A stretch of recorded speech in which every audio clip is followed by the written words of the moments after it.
Hey everybody, welcome back. So here we are today working on the Jeep, and we're doing something that isn't super exciting, I guess you could say, but it's something that's a necessity. Every vehicle on the face of this earth runs on some form of electricity, some form of 12-volt system, whether it be an old school carbureted engine or a brand new computerized, motorized electric Tesla. They all run on electronics, cables, wires, you name it, etc. They all run on it. That's what they all have in common. So that's what we're working on today. So stay tuned. We'll be right back. I'll show you what we're working on.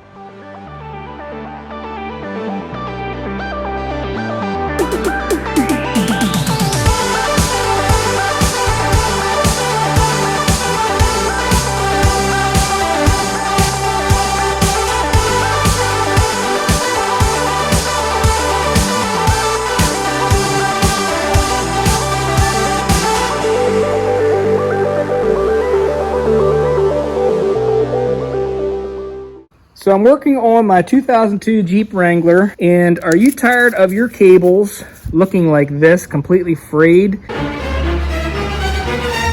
Now this is a molded plug end, but it is the original harness that goes to the battery. This goes to the fuse box, and all the other doodads. One goes down to the alternator, one goes to the starter, and that is a block ground right there, and this is the firewall ground.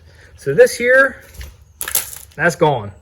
We went to a company called jeepcables.com. Now, you've probably heard of them before if you're in the Jeep industry, but maybe you didn't. I actually never heard of these guys before. They have excellent products. They're actually handmade, custom made to your application. Now, they do have what's called a Big 7, and that's what I got. And I got some cool stickers with the system here, with their whole kit. And they basically are on Instagram, Facebook, and I'm going to post this online here, both on my Instagram, tag them, and I'm going to put this YouTube video out.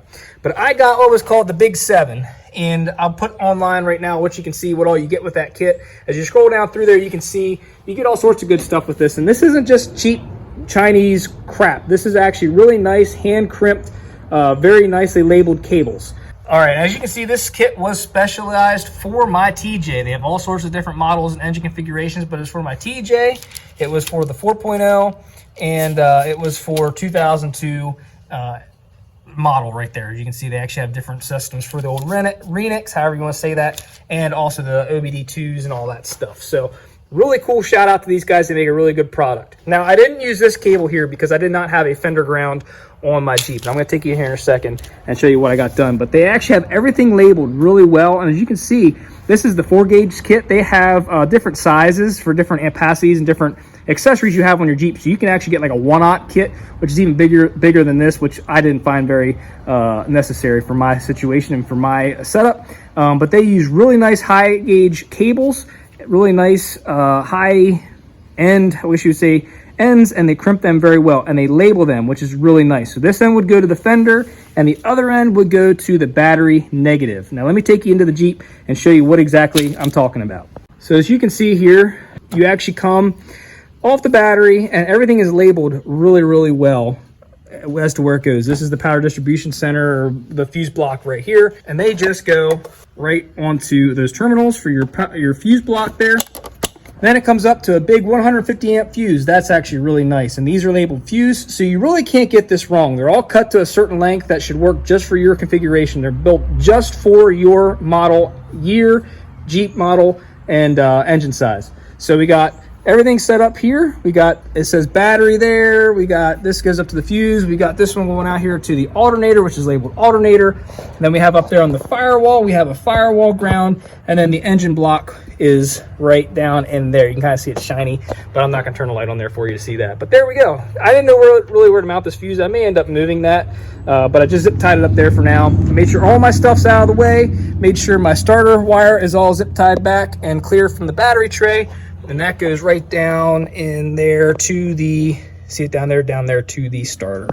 So there it is, guys. It's a pretty easy kit to install. Like I said, it's pretty much dummy proof. It's kind of hard to screw it up being that it's labeled the way it is. Like I said, if your cables are looking like this, where they're all frayed and looking like absolute garbage, and they're not, these aren't terrible, but I wasn't liking how these ends were starting to really kind of split and the wiring was starting to look terrible. We're gonna get rid of that. Throw that away. Out with the old and in with the new. So we're gonna go ahead and give him another sticker right on the inside of the hood. Looky there.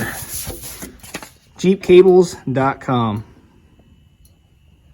Now there's only one thing left to do. So let's go over here, jump in the Jeep, and see if we got juice. Grab the key. Got power. See if it starts. Great. Must have done something right. All right, everybody, there you have it. Hope you found this video informative and fun and entertaining. And again, go check out JeepCables.com. They make excellent products. This is not a sponsored video. I paid for it myself, but I wanted to just share with you the good quality that people are still putting out there. Handmade quality, built and made in the USA. Good quality parts. Go check them out. Again, thanks so much for watching. Hope you have a great rest of your day.